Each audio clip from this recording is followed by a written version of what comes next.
Welcome everyone to the first session of the AI for Net Zero webinar series. My name is Ahmed Al-Sheikh, and I'm professor of scientific machine learning and the head of AI for Net Zero Research Group at Harry University.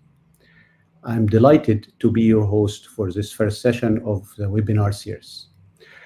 We are thrilled to launch this series, which brings together experts from two dynamic fields, AI and net zero research. Our goal is to accelerate progress toward net zero target by engaging and informing communities about groundbreaking research and developments at the intersection of AI and sustainability. Our webinars will be held weekly every Tuesday at 2 p.m. UK time. The format of the webinar series will alternate between senior researcher talks on one week and two talks by early career researchers the following week. This approach ensures a broad and inclusive range of perspectives and insight.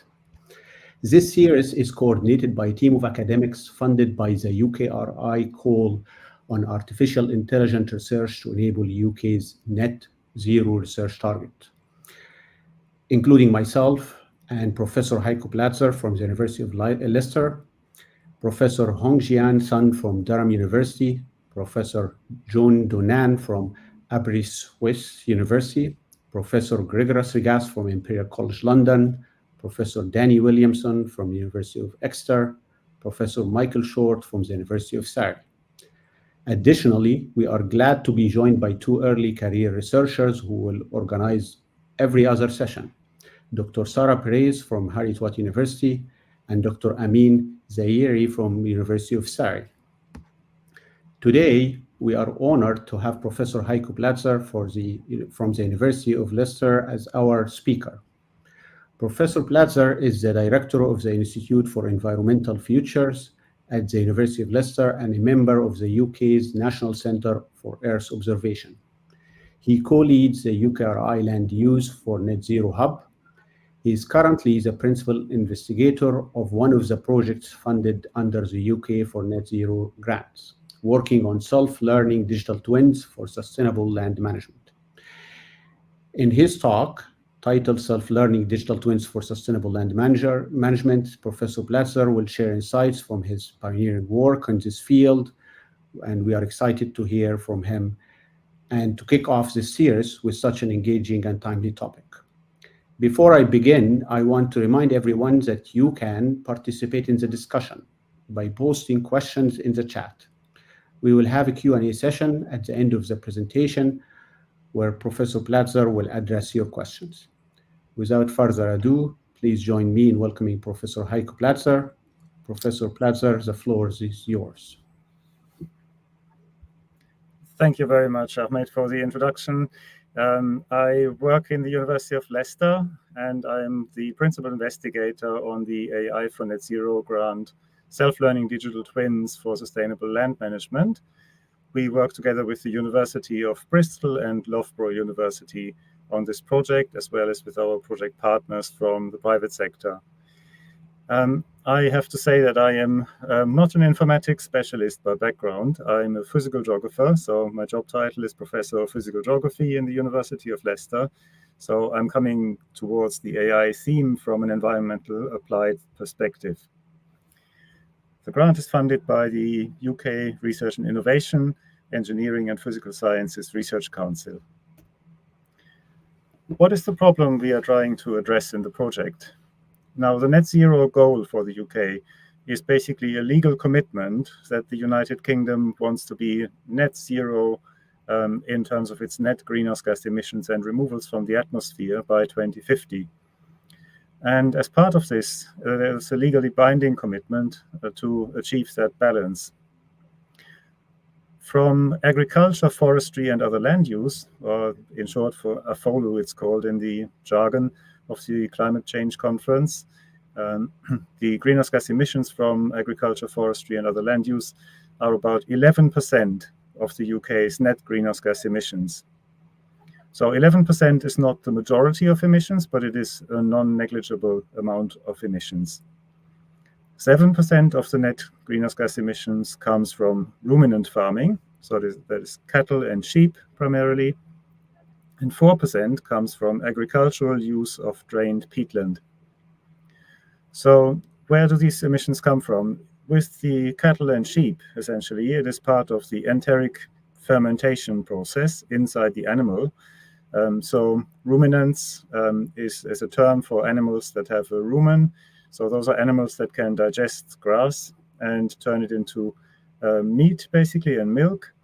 And as part of that process, they set free the methane gas inside their rumen, and that is then released through burping, essentially. So talking about emissions from burping cows and burping sheep, primarily. In terms of the drained peatlands, the issue is that because the peatlands have drained, you see here a map of the peatlands in England on the right-hand side. Because the peatlands are drained, the water table sinks down and there is some air coming into the soil profile. Because peat is very rich in organic carbon, that leads to oxidation of the carbon in the soil, and that is released as carbon dioxide into the atmosphere. So from the cattle and sheep, we're dealing with methane emissions primarily. From the peatlands, we are dealing with carbon dioxide emissions.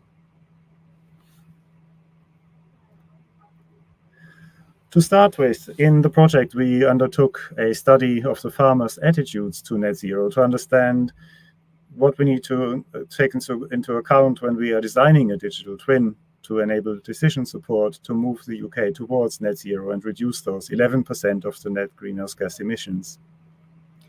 And my colleague John Maltby in psychology and behavioral sciences here at the University of Leicester undertook 2 surveys of over 400 farmers and found actually that out of 28 psychological factors, he could identify 7 key factors that are crucial for promoting sustainable farming. And those factors include agricultural commitment and stewardship, as well as readiness and confidence of the farmer, the sustainable incentive engagement and acceptance, climate adaptation, competence and confidence, accountability and reporting commitment, the community influence and commitment, as well as the innovation and technological competence. So that overall integrated behavioral model informs the design of the digital twin and offers a comprehensive approach to influencing farmers' behavior towards sustainability. Effective policies should balance external incentives and internal motivations, because we're talking about people who are owning the land or managing the land or living off the land. It is a very important consideration what motivates them to undertake one form of land management or another.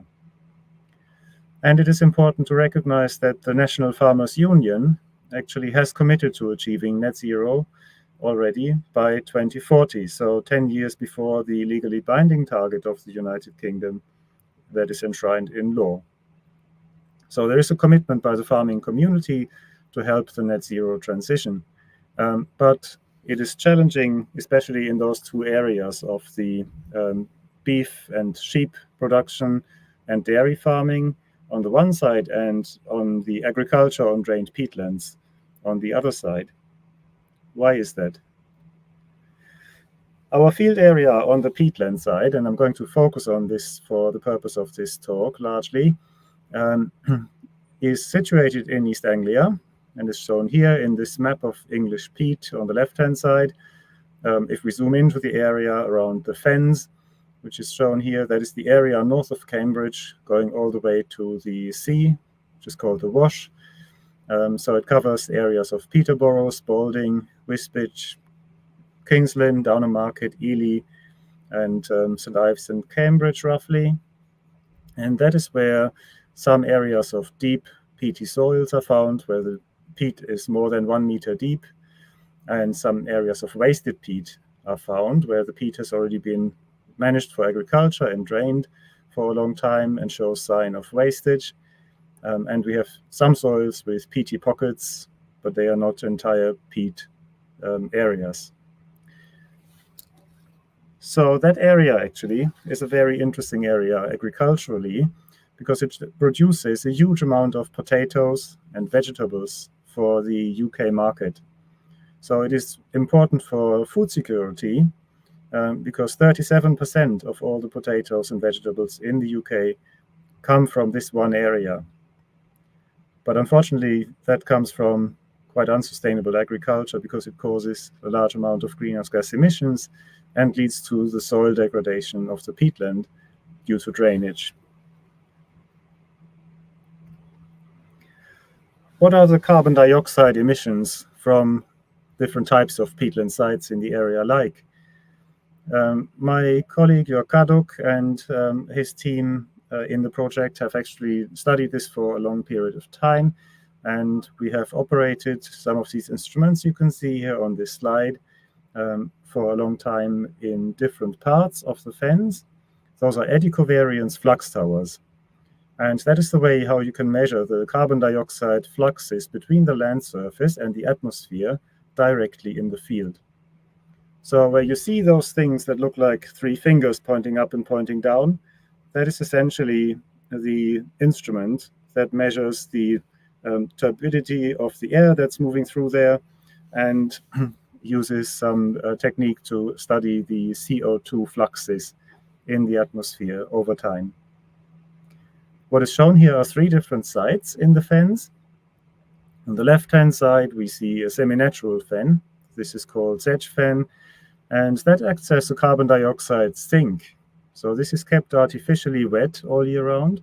The peat is always more or less saturated in water, and it takes out about 300 grams of carbon per square meter per year. So that's a good thing. It actually helps us fight the climate crisis. In the middle, we can see the restoring fen at Baker's Fen. This is actually also managed by the National Trust, like sedge fen is as well. And this was taken out of agricultural production in 1984.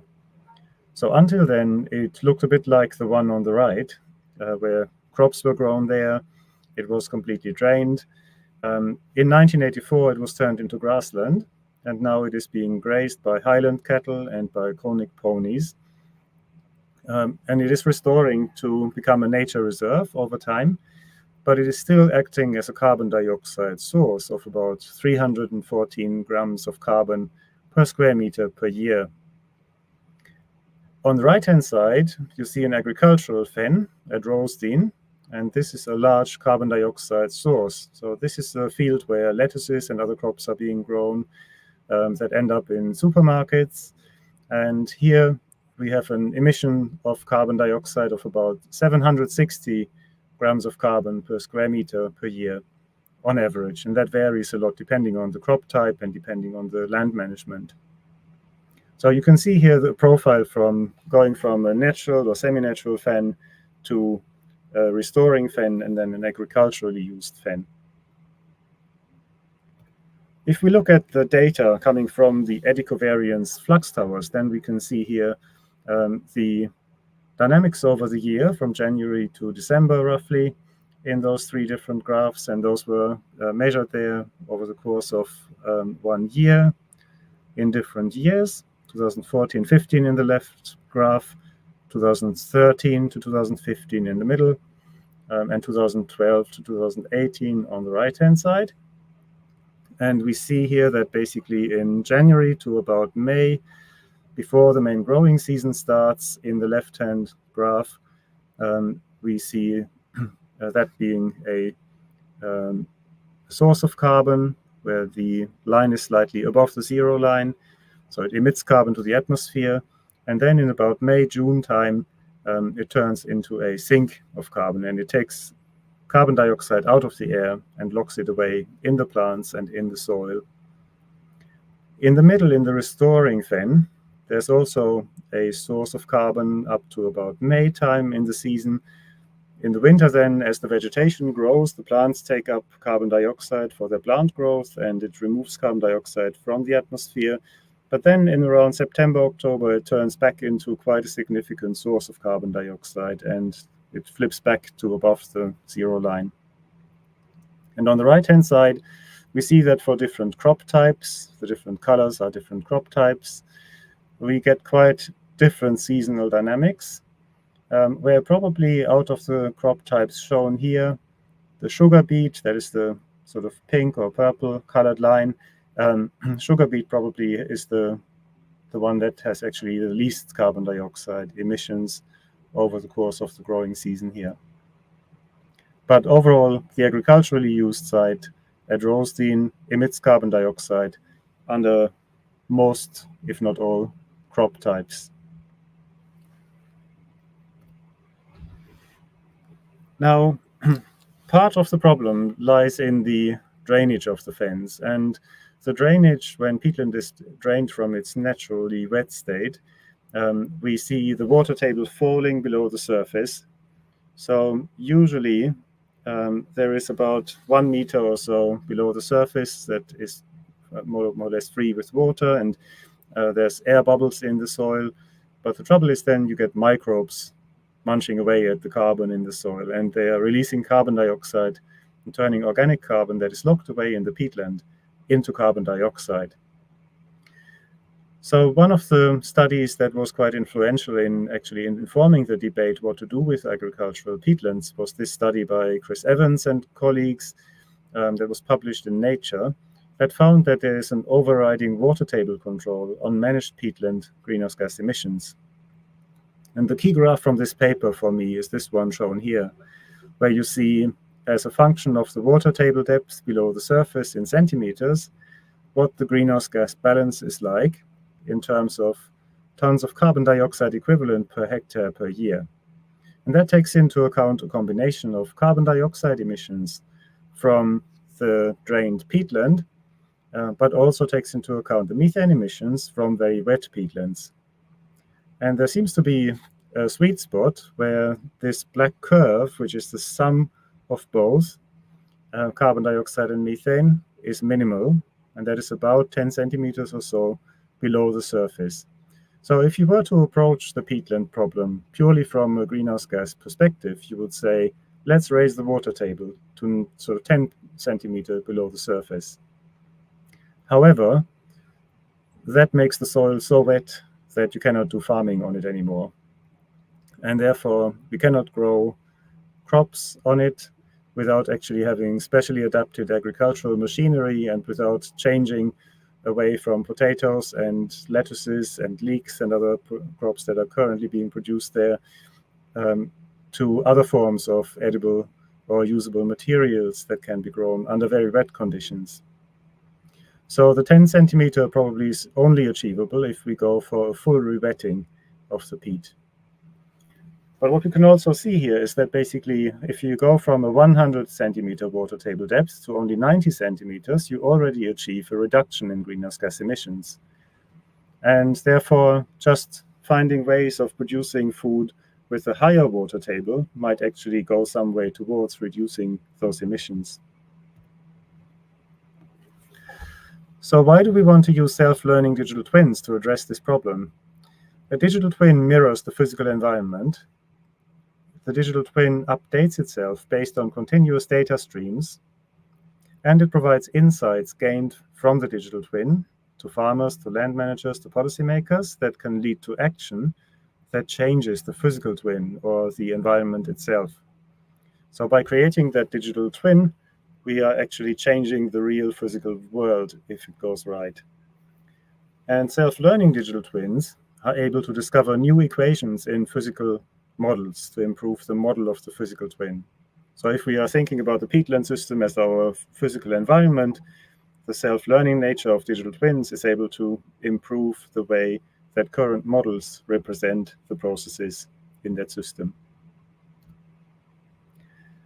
We have thought about digital twin use cases beyond the end of the project, and a farmer might ask from the digital twin, for example, how can I reduce carbon emissions on my farm if I grow sugar beet instead of lettuce? If I sow a cover crop in winter in between the cash crops to take out carbon out of the atmosphere? If I change my irrigation scheme in the summer to have wetter soils? Or if I change my sowing or planting date slightly? Another use case would be from a policy perspective, and a policymaker might ask, what are the achievable carbon emission reductions if I incentivize sugar beets or other crop types on peatland? There might be subsidies paid for growing particular types of crops. What if I pay farmers to sow a cover crop in the winter?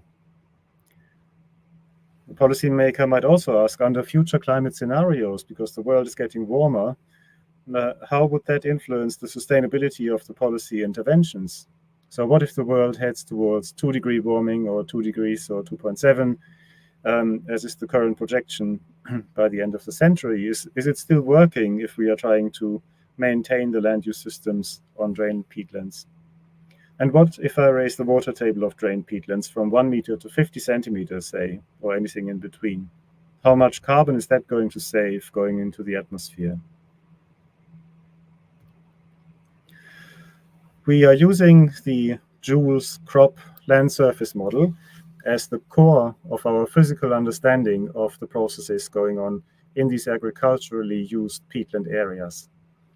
Joules is the metaphysics community model that represents the physical processes governing the exchange of greenhouse gases and water and energy between the land surface and the atmosphere.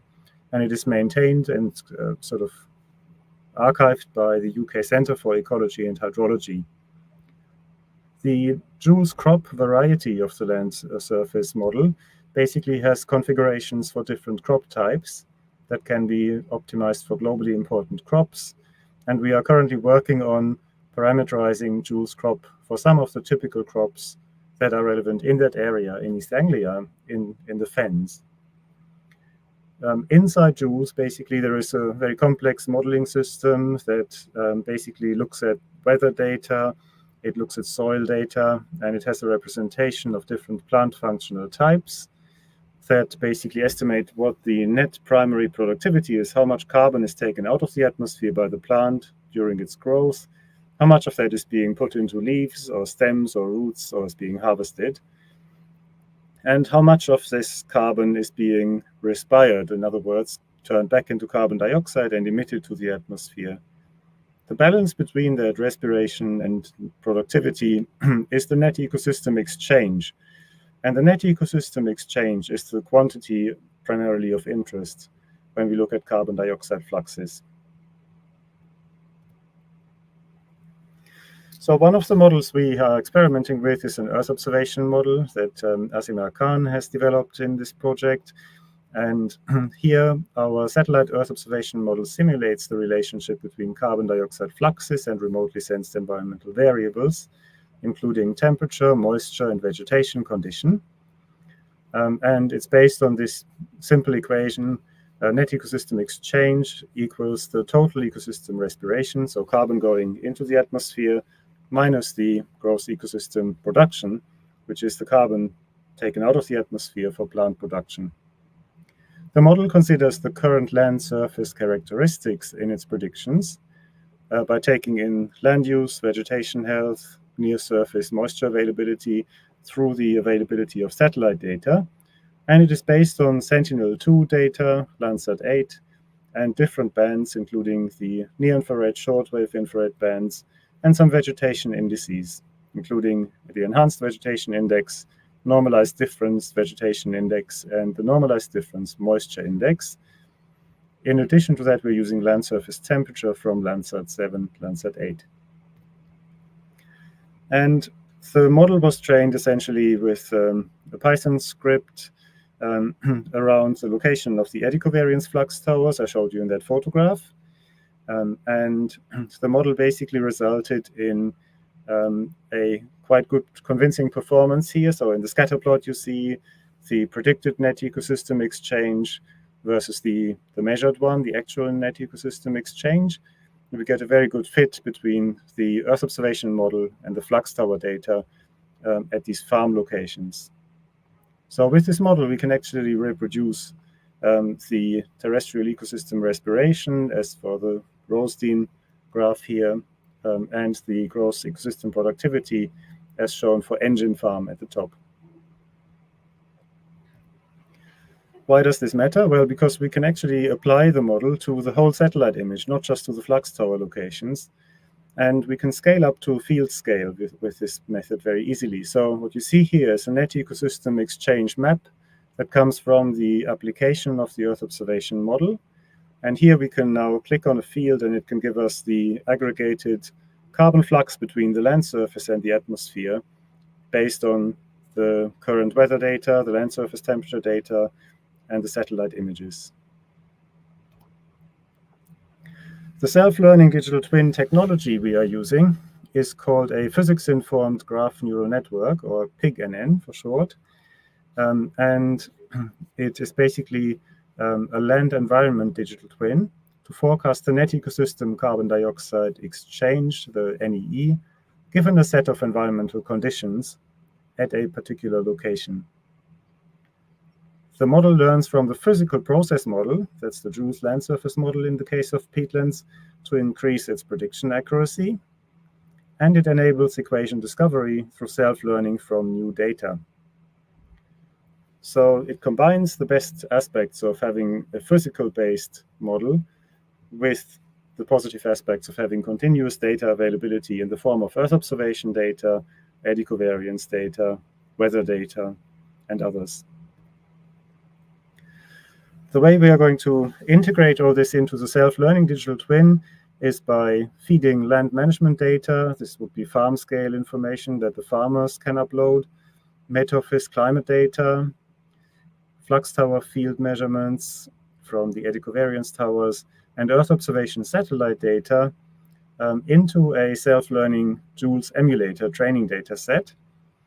We are using that together with the Joules land surface model to train the emulator model. So this is a machine learning model that does the same thing that Joules does, only much, much faster. And it is trained to output net ecosystem exchange and crop yield for different types of crop. Into that emulator model, we also feed the physics-informed loss function that can help train the emulator. So this comes from the process information we feed in from Joules. And the output from this is a self-learning Joules emulator with optimized model weights. So as that feeds on new data streams that are coming in, it can basically say, how accurate is my emulator model based on my current physical understanding of how the environment works, together with the latest data I've got. But it can also say, where it doesn't work so well anymore, here's a suggested additional equation I could put into the model to make it better. Does that make sense? One of the technical achievements our team in informatics has achieved so far, this is from Craig Bauer, is to significantly reduce the computational burden of deterministic land environment simulators such as Joules Crop. So to give you some idea, Joules Crop required multiple days to generate output for 3 years of hourly data for the whole region, whereas the PIGNN, so the physics-informed graph neural network, given Joules Crop data, can be trained in 30 minutes time, and it can run simulations basically in seconds. So the model inference is really, really quick, and therefore we have actually made use of this and incorporated it into the prototype of the digital twin already. And I'm going to show you this video that Ursula Davis in the project recorded that shows you the current prototype of the digital twin. And when Ursula is clicking on things, basically that does not just visualize the data, but it actually triggers the running of this machine learning model in the background. In this scenario, the user's already signed up and created an account and downloaded the software. So they begin by entering in their username and their password. Now click login. Map of the UK has loaded with this highlighted region here. This is our current region of interest, which contains the fenlands. So we can zoom into that region, and then the user will zoom further into that region and be presented with these different locations, which currently represent our fields of interest. So if we click into any one of those, these will be presented with the different options that are available to select. So currently we have 2 different models. So again, this is just to demonstrate the capabilities of the twin. We've got a Joules emulator model and an Earth observation model. Selecting the Joules emulator model, the user then can select from a number of years. They could select either a normal climate or a climate which is 2 degrees C hotter and 20% wetter. They could select spring wheat or winter wheat. Hitting submit runs the model. Down here is the crops that were actually present in this region of interest. So we'll see that the model has run, and we've got our output for our yearly plot of CO2 in grams per meter squared per day. We've got the total annual NEE, total field NEE, the field hectare, and the predicted crop yield. We can compare this with what was actually grown in the field using the Earth observation model. Again, hitting submit allows us to run that, and we'll see what was actually here. And we'll see, again, we've got a plot and the total NEE and the field NEE. We'll see down here, we've got the ability to export that CSV, so we can tick that, and we export our model output. The user can then go back and select a different location of interest, and again, we can run those models for a different location. We'll see here that lettuce was planted. So again, we can cycle through those different locations, run the model for different scenarios, different crops, and see what the various impacts would be doing those different decisions. User can then exit the application by simply clicking exit out. In this scenario, so that's how far we got so far. The project still runs until March 2025, and our plans currently include the parameterization of Joule's crop for potatoes, for celery, for sugar beet and lettuce, and some other crop types that are prominent in the fens in East Anglia to make it relevant. As part of this, we are planning to have engagement events with farmers in the region and with policy people we have already spoken to in the past. We also want to improve the representation of the planting or sowing date of the crop in the Joule's crop model. We are thinking about how we can best reflect on the water table depth in Joule's and how we can get irrigation schemes better represented in Joule's crop. There is a model fusion activity that needs to be going on. At the moment, we have different machine learning models, and we need to think about how we can capitalize on those in the best possible way. And one of the important activities is the operational scenario. So beyond the end of March, how will the self-learning digital twin basically feed on existing data streams and carry on running into the future? So much of the training activity has used historical data sets, but of course we have to recognize that these are not all automatically available and up to date at all times. So we need to think about which data streams are continuously available beyond March 2025 when the project comes to an end. We want to evaluate the equation discovery functionality. This is only really in its infancy so far, and that is going to be one of the main activities in the next phase of the project.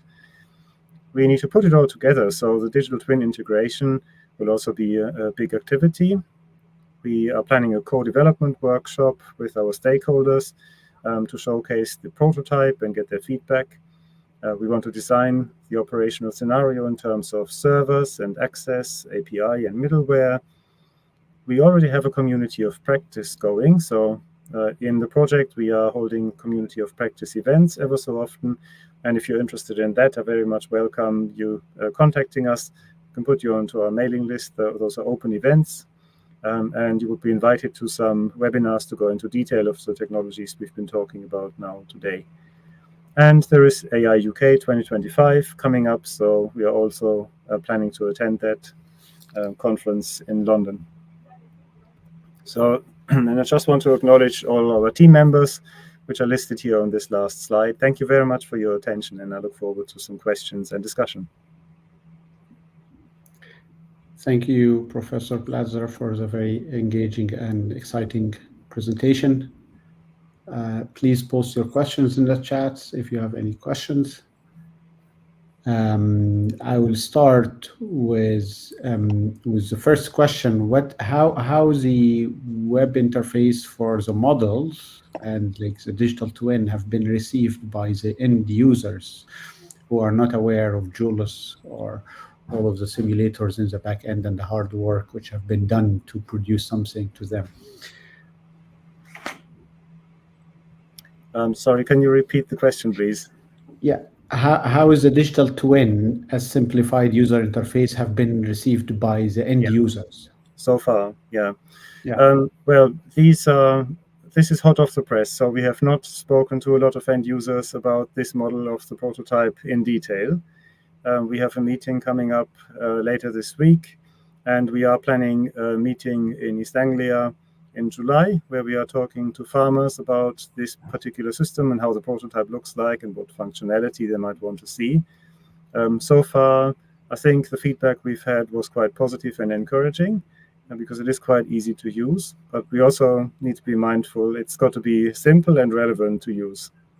I think if it is too complicated or if it doesn't give quite the information that people want or need, then it is likely not to be used. So one thing we are exploring is whether we can actually get this included in some other carbon accounting tools, and not have it as a standalone kind of land manager decision support system.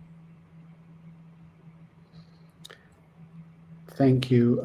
While we are waiting for questions from the audience, I have another question about predictions and going forward in time and taking decisions.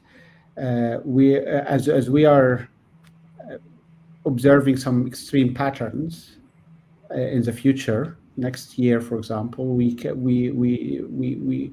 the model will probably work very well for the regular patterns we have observed before in terms of temperature and humidity. And how do you expect it to react to impact of extreme weather, which haven't been observed in the training data?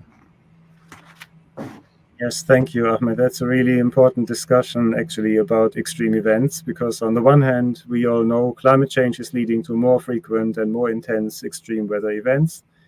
We've had many heat waves in the last decade. We have had many extreme wet spells.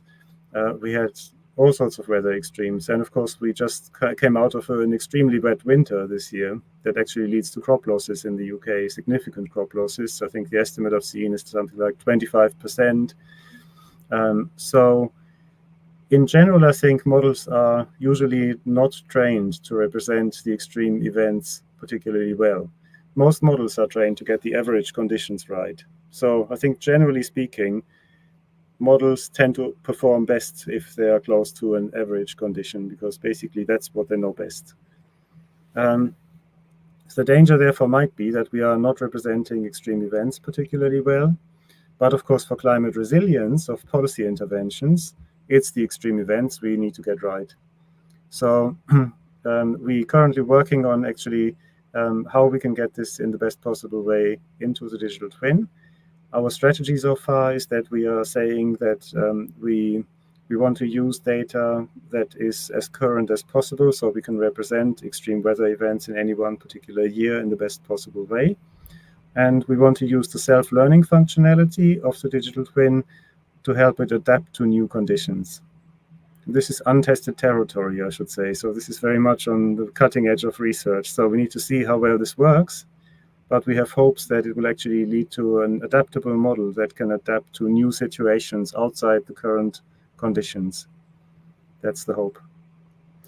Thank you. We have a question from Daniel Williamson, who said, lovely talk, by the way. And he's asking, your model for the CO2 was trained by the eddy covariance towers. Was that based on just the three mentioned towers? And if so, how can we be confident in predicting larger areas away elsewhere? Yeah. So this was trained on not just the three sites I showed. There was the map in the demonstration of the prototype of the digital twin that showed the individual locations. So there were 8 or 9 tower locations that we've trained this on. So it is focused on the fens in East Anglia at the moment, because that's where we have our study sites and that's where our training data is from. So how can we be confident in predicting larger areas away elsewhere? I guess that is something we would need to look at. I think if we can reduce the carbon emissions in the fens down towards something near zero, I think that would be a major win. But other areas are also drained peatlands. There are drained peatlands in other parts of the UK, but not all of those are instrumented with flux towers. So we are making some assumptions that by studying one type of drained peatland, we can actually generalize that to other peatland sites. The restriction is on the peat soils, so that's what our conditions basically are. The climate conditions will be subtly different between different parts of England. And so we are kind of assuming that the weather is similar enough. It's not identical, I know. East Anglia has different weather from Manchester or from Somerset or places like this, but we are hoping that it's going to work reasonably well. So if we have other data for those sites, other flux tower data, then we can test that assumption. Thank you. We have another question from Sarah Perez. She's asking, thanks for the insightful talk. Over what time span can the prediction of the self-learning twin extend? This is the first part. Mm-hmm. And how does that compare with the amount of historical data? Yeah. So the time span for the predictions, at the moment, we've implemented in the prototype only a short period of time, because that's more about the visualization interface and getting the triggering of the machine learning models right and all of this.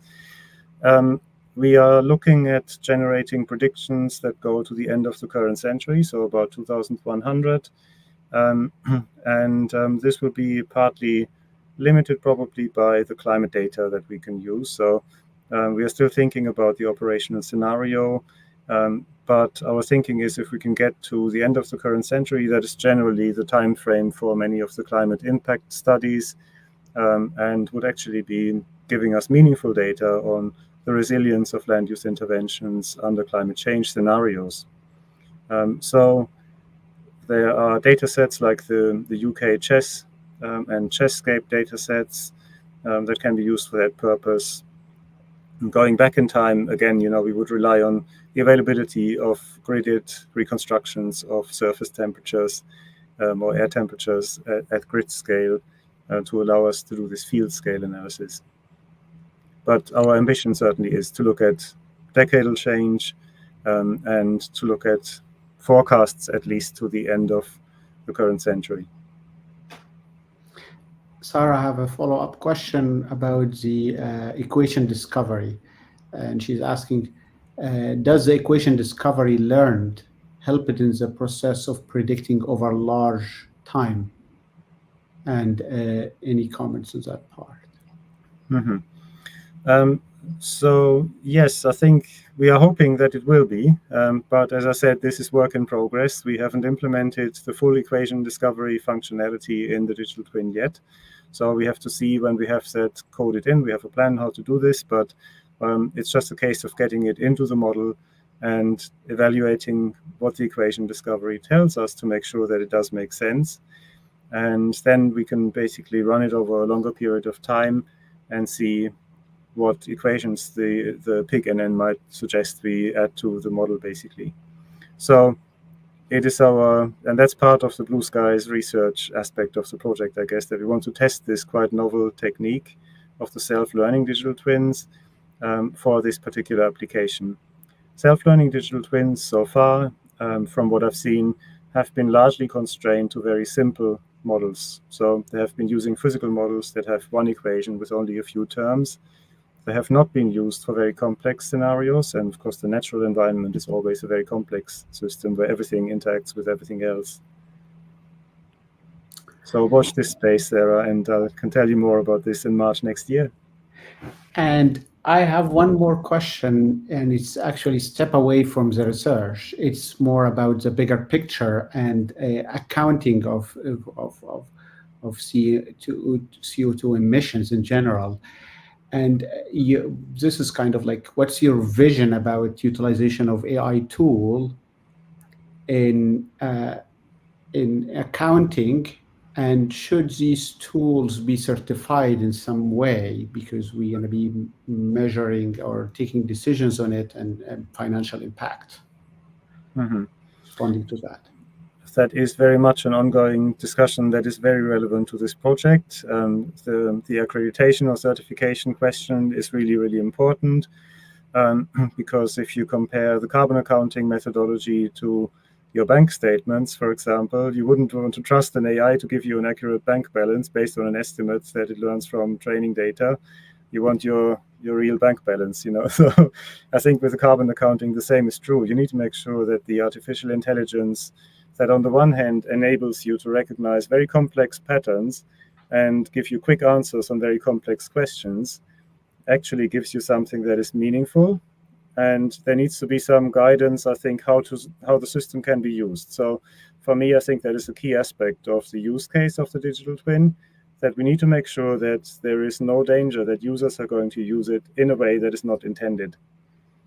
And this is a bit similar like what we see in universities now, where some of our students are trying to use AI for different purposes, like to give them suggestions for the structure of an essay.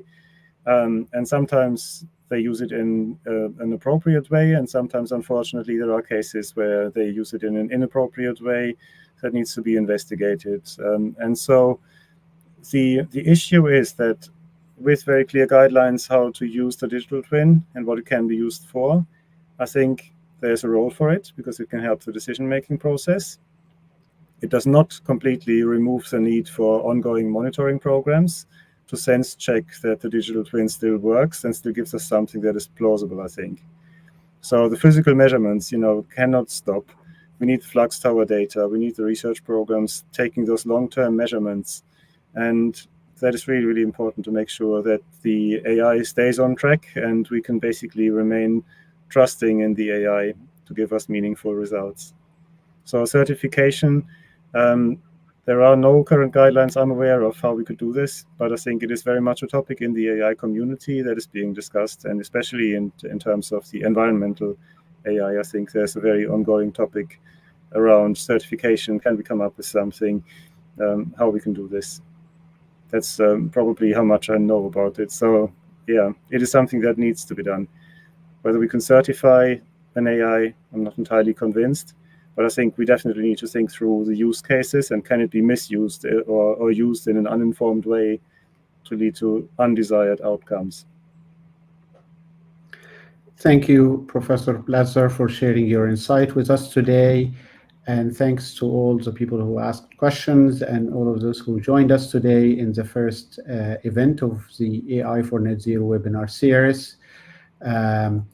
Next week, we will have two speakers, ERC or Early Research Career Academics. Please join the YouTube channel by subscription to get announcements about the future speakers, or check the website, which is will also have titles for these talks. Thank you and have a good afternoon, everyone. Thank you, everyone.